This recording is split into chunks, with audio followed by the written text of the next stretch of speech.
Yo, what up, what up? For HYPEBEAST Radio, this is Manny, and this is Soundcheck, a show that looks to discover the origin story of your favorite artists and major players in the music industry. We ask the questions that you always wanted to get answered, and you never know who may pop by. For episode 9, we talked to Miguel in the Roxy Hotel. The R&B superstar sits down and talks about his career, breaks down his albums, true success, social awareness, and so much more. Welcome to Soundcheck.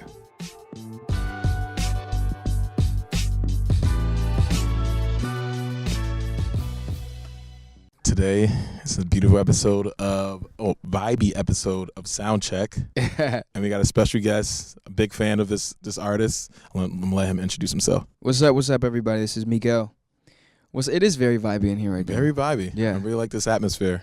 So I want to get to start off with saying I found your music because I was listening to Blue. Yeah. And I remember it was the album with Exile. Was it Heavens? Below the Heavens. Below the Heavens. Below the Heavens. And man. I was like, wait. I was like, what singer is this? Yeah. And that's when I got into your music, and I was like, man, this dude is fire. It's like, it's art, because I grew up on R&B and soul. Righteous. But yours was like, I don't know, new age, new generation, new gen. Thank you. So tell me about the beginning and how, like, your origin story. Man, it's the short end is like I fell in love with music before I can remember. Started writing around the age of like 8 or 9, with like poetry and stuff, and then that turned into song. Mm-hmm. I just love music, and at 14, I think I decided, I was like, okay, well, I'm gonna start, trying to figure out how to be a real musician and to be a recording artist, blah blah blah. I ended up signing with like a production company. I met Blue in between this time. Nice. In high school. I signed to a production company, and I was there till I was 18. And it was around that time, 18, 19, that Below the Heavens with Blue and Exile came out. And we used to just run, like, Blue and I, we were like friends. We remained friends through high school. He had moved to a couple different high schools, or went to a different high school. He finished off in a different place. And we just remained friends through our mutual friend, who we call Basic. His name is Anthony Williams. Mm-hmm. And we just used to run around as a crew. And Blue got signed to Sound and Color, which is an independent label, and that's how he met Exile, because Exile was doing his projects through Sound and Color, and that's kind of how that all came about. And then I signed shortly after to Jive through Mark Pitts by Storm Records, and yeah, the rest is kind of history. I had like I had like a 3-year pretty much shelving because of like legal bullshit.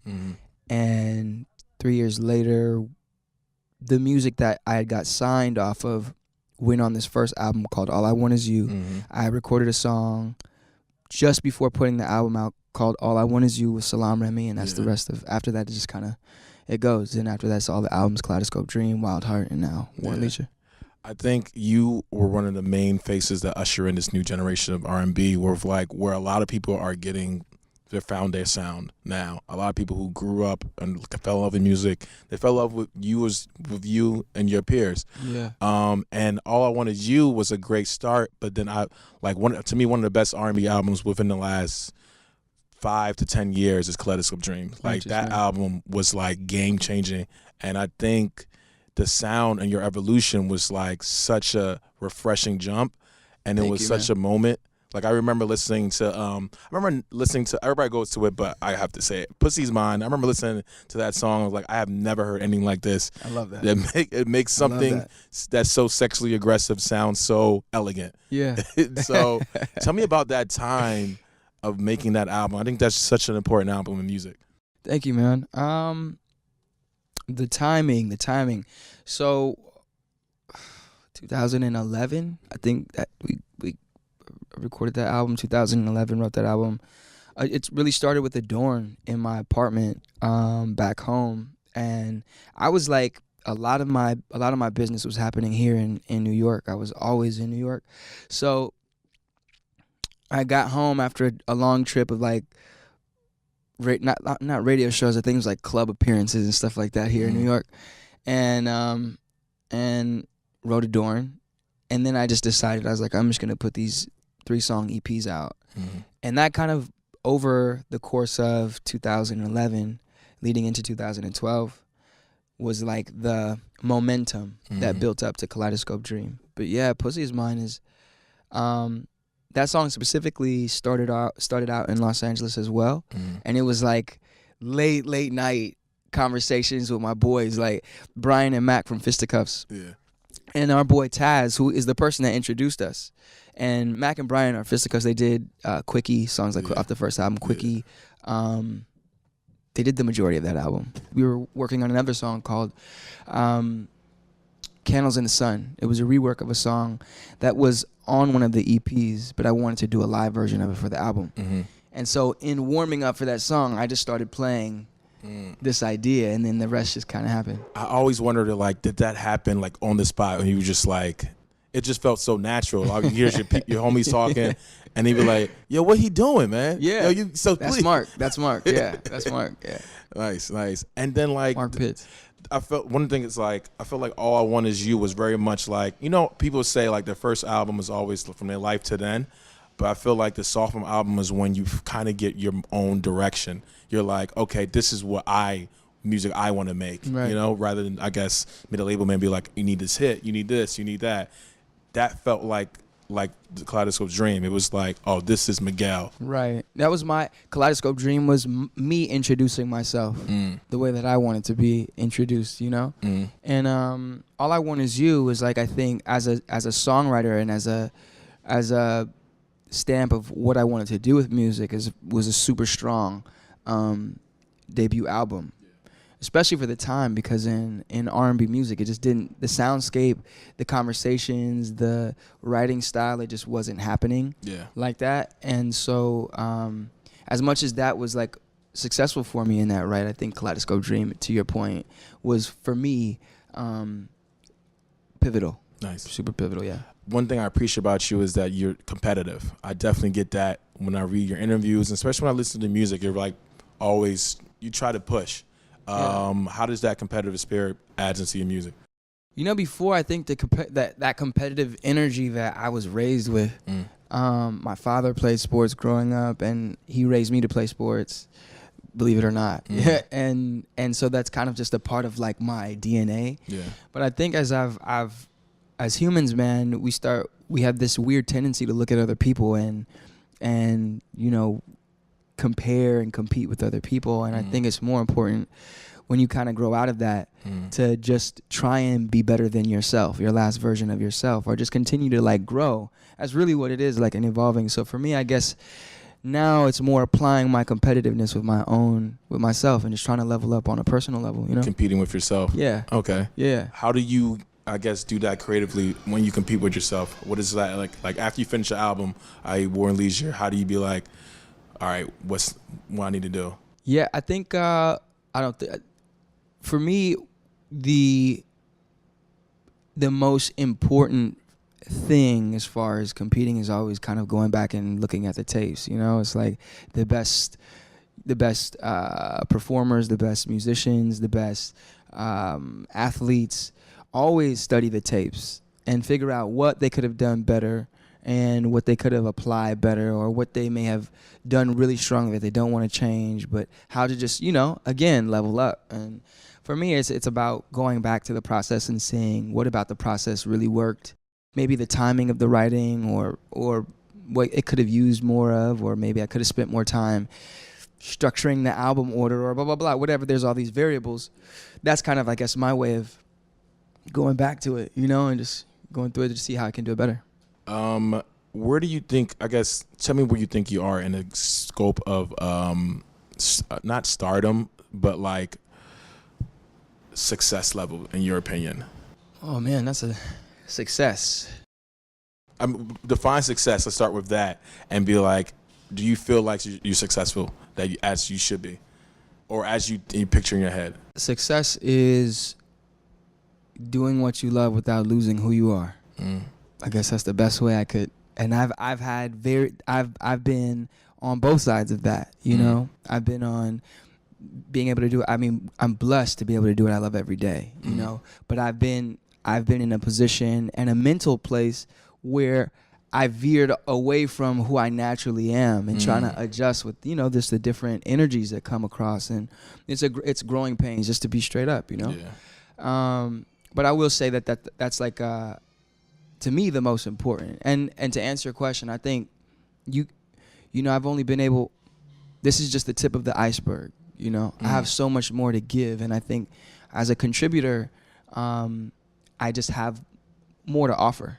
And I'm in a place where I'm able to kind of put my blinders on now and focus on what I think is the real objective. Again, it's just really about, staying completely who you are, and that the music reflecting that. And I think each one of these albums is like a nice evolution, and we're just going to keep, pushing forward. And I think as I hone on a personal level, what I stand for and who I am and who I want to be on a day-to-day level with anybody that comes, that I may shake their hand with, and my audience who I don't get to shake hands with, just to be as consistently Miguel, as possible. Yeah. And I think that's the best I could do. I asked because I remember reading this interview. I thought it was like a refreshing take about like just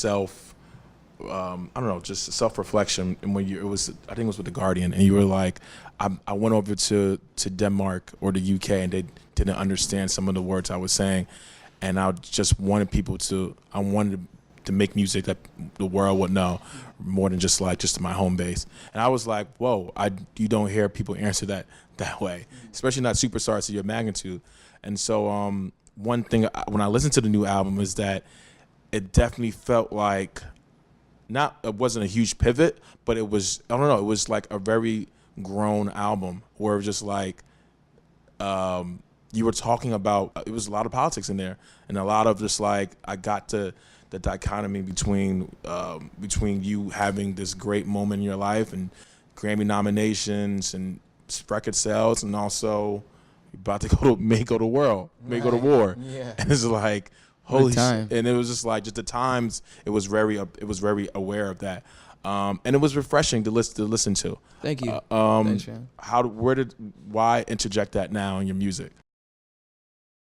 I guess I believe that artists are supposed to somehow be documenting. I think art through history, the history of art, always documented like the time and what it looked like, what the people look like, what they dress like, conversation, maybe their views on science, or if religion was really the pivotal or most important thing in society, or culturally, those things kind of always manifested in the arts, especially visually, when you think of times like the Renaissance, and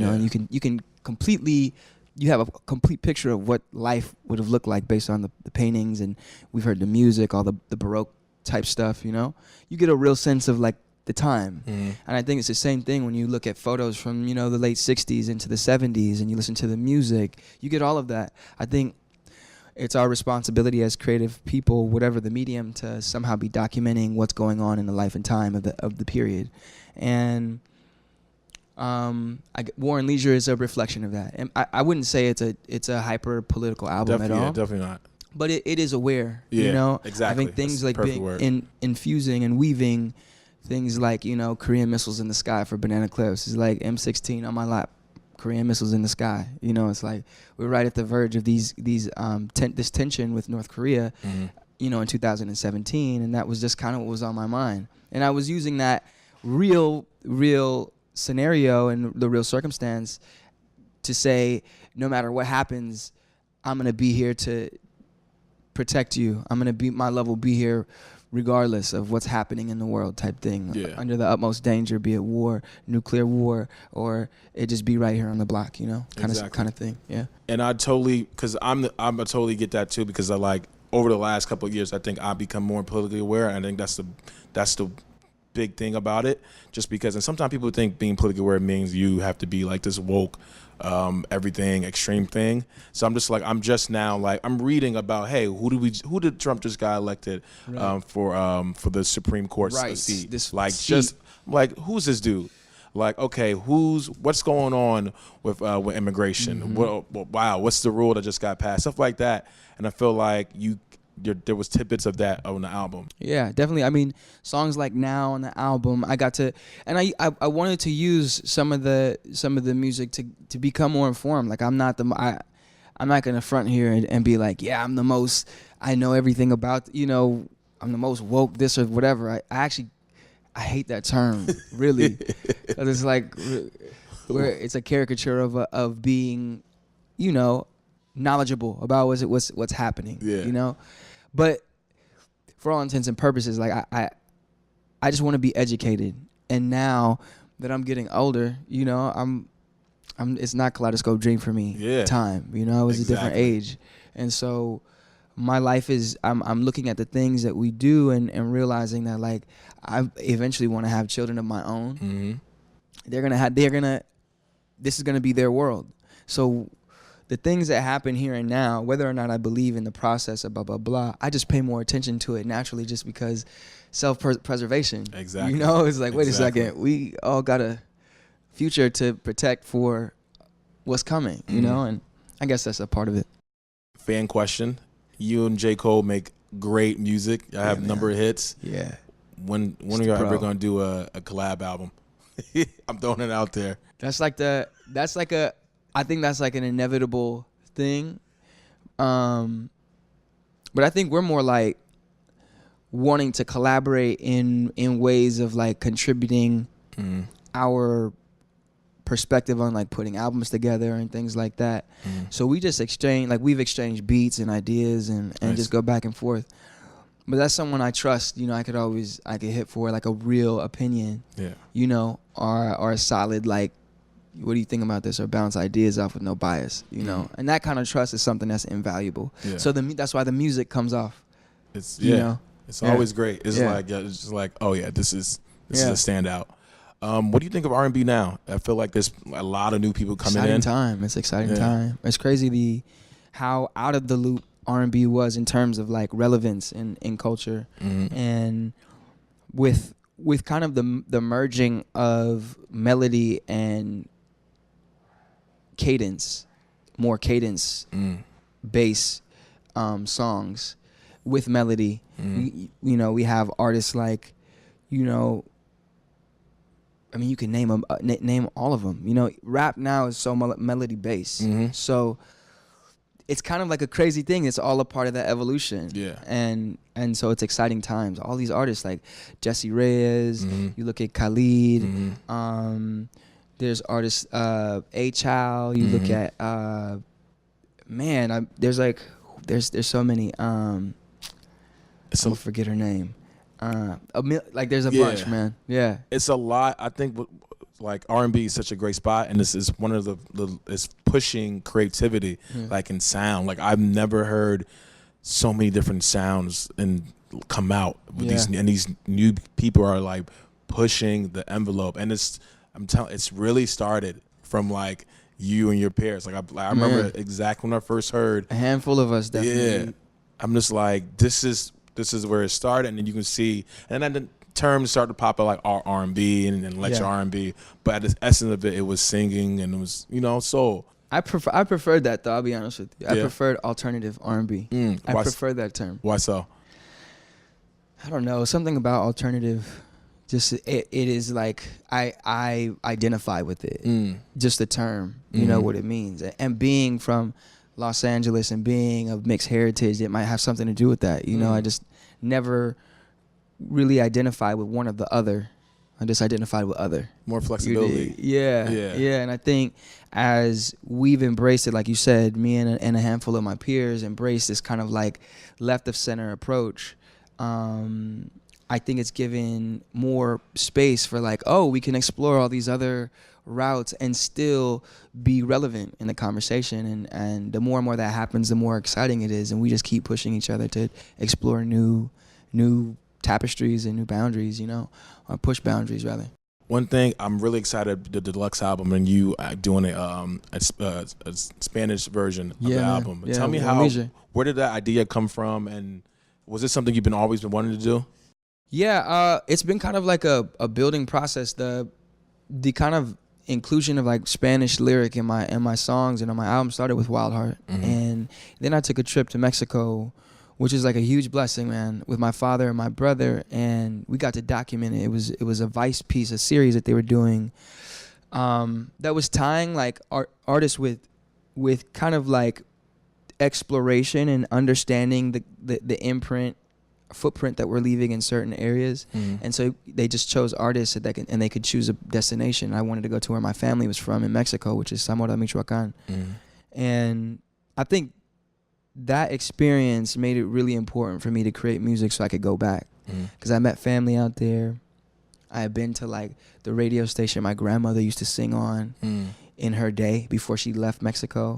And I think these experiences just made me so grateful and just never wanted to forget that feeling. So I had to create music that would bring me back to Mexico. And so that's a big reason why we're doing the deluxe release of War and Leisure, and we're doing it in Spanish. It's gonna be dope, man. I'm excited the for songs that. Almost sound better. Lyrically are more poetic. Songs like Banana Clip, which is like the first single in Spanish, is more poetic in Spanish, which is dope.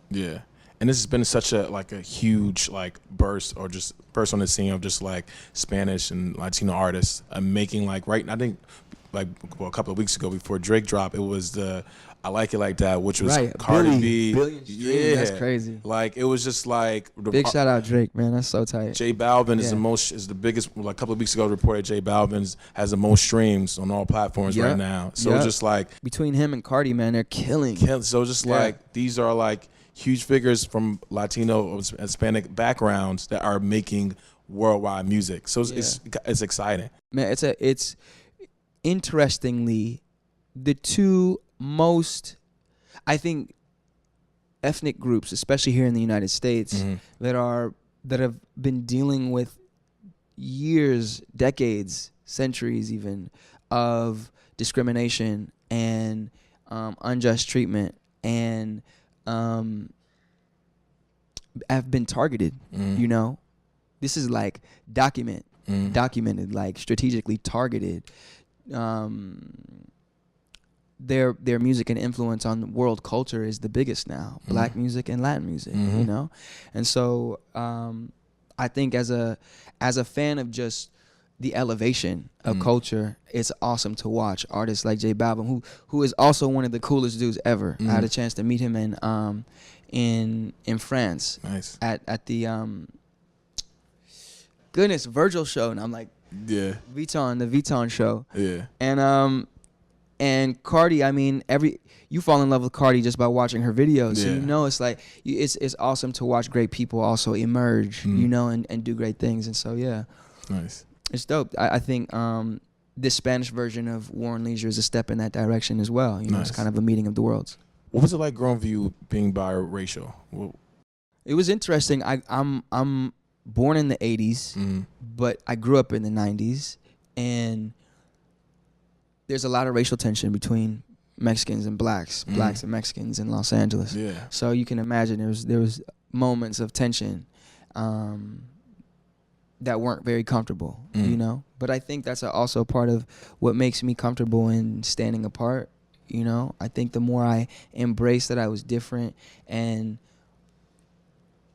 focused on what my passion was, I was given a lot more leeway to just do, I was given a pass in a lot of ways, and it was a safeguard. So, what they say is like, it's like you turn your stress into bless, or at least that's what Gooch says, Mark Pitts, know, and the more we focus on the things that we may think make us awkward, it almost is what makes us great, What else, I guess, what else are you working on? Man, music, nothing but music. As well as my label, Schedule One. Schedule One is like a new endeavor for me. Nonchalance Avant is my brother. He's been on tour with me, and I'm taking him again on this Ascension tour.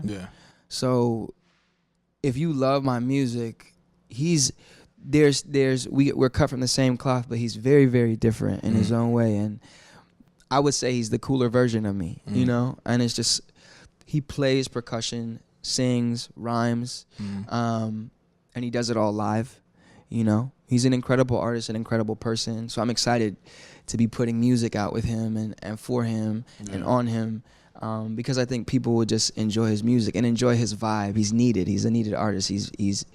important, and he will be. So I'm excited for people to discover him. So that, the tour, Warren Leisure again, the deluxe version, blah, blah, blah, and more music. I'm just recording. What's the difference between Miguel, the artist, Miguel, the label head? Like, what are you looking for as a label? You know, it's kind of the same thing at this point, because I'm looking at the best ways to engage the audience.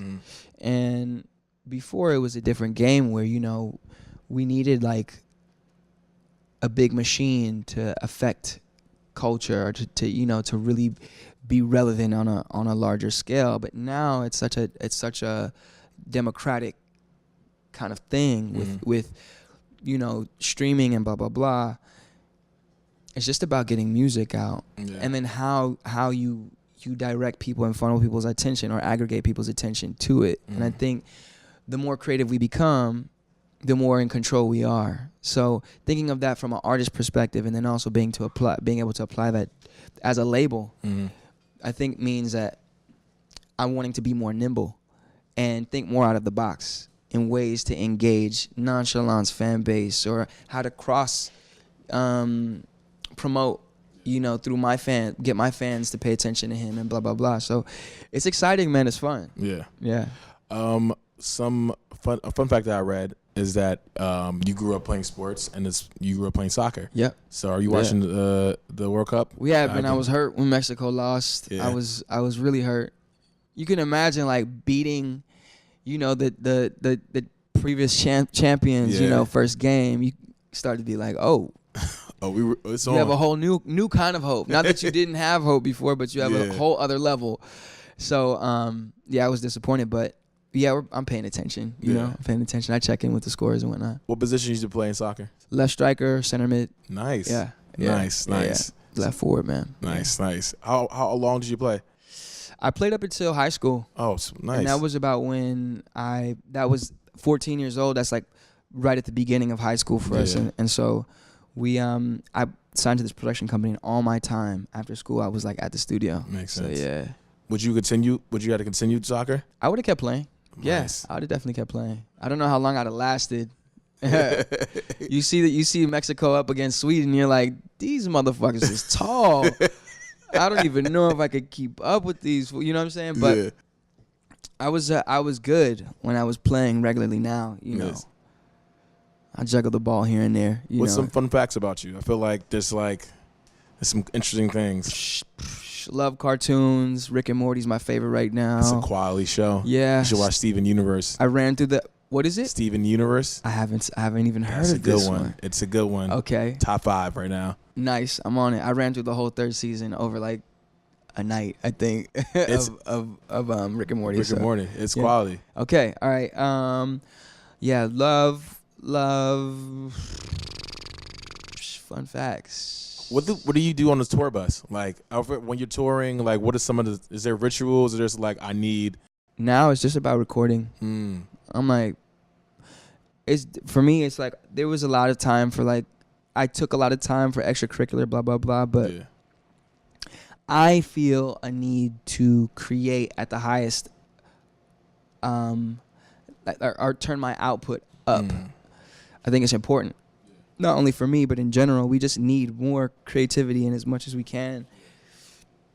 So I'm setting up my rig. You know, I'm on the bus recording. That's what I'm doing. I'm producing. I'm doing that. Do you use voice memo? Like voice memo all the time. I'm actually building an app that makes it a little more easier for writers, singer-songwriters, because that'd be genius. Yeah. I feel like this need to be the app where you can write notes, but also record sound on the same thing. Yeah, man. Please build that. Yeah. Trust, we're on the same wavelength. Nice. Yeah. So like you be at like, I don't know, a dinner, and then you hear all of a sudden a melody come in your head, and you be like, hold on real quick.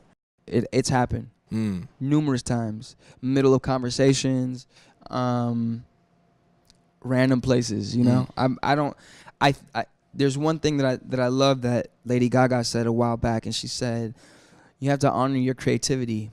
And that means when you have a moment of inspiration, you have to do something about that. Because the moment you stop listening to that and acting on your moments of inspiration, it starts to die. And it's really true. It's so true. So all of those things, you know, if it's wake up out of a dream, because there was a melody in the dream, in my subconscious. I gotta lay it down. I have to at least write down the concept or do something that honors the creativity. I never want that to go away. And that's like that's the most important. That's like your inner voice. Whenever you're feeling creative and inspired, you just gotta go for it. Off the top of your head, do you remember a song that you woke up started with a melody? City of Angels on this album, War and Leisure, came from a dream. Oh wow. Yeah. And that's one of my favorite songs I've ever written. Yeah. And then the last segment we always do is like, if you would tell an artist advice, what would be that one key advice you'll tell them? Find out what you do that makes you unique and do it every single time. Like now it's just repetition. It's like making yourself a destination. Like when you go to your favorite place for tacos or for a burger or for whatever it is your favorite food is, when you go to that place, if you have been going there for like months and months and then they all of a sudden change the menu up on you and you don't find your favorite item, you're gonna be mad. And I think that's an important thing. Don't ever lose that secret sauce. You got to keep your secret sauce and always put it on everything you do. And that's the way you make yourself a destination and you make yourself stand out from the crowd. And nice. Build a great team. Nice. Yeah. Teamwork, dreamwork. Team is everything. Yeah.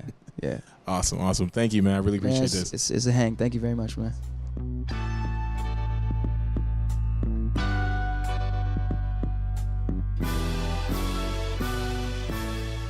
That's today's episode of Soundcheck. And if you haven't checked out Miguel's latest project, War and Leisure, it's on streaming platforms right now.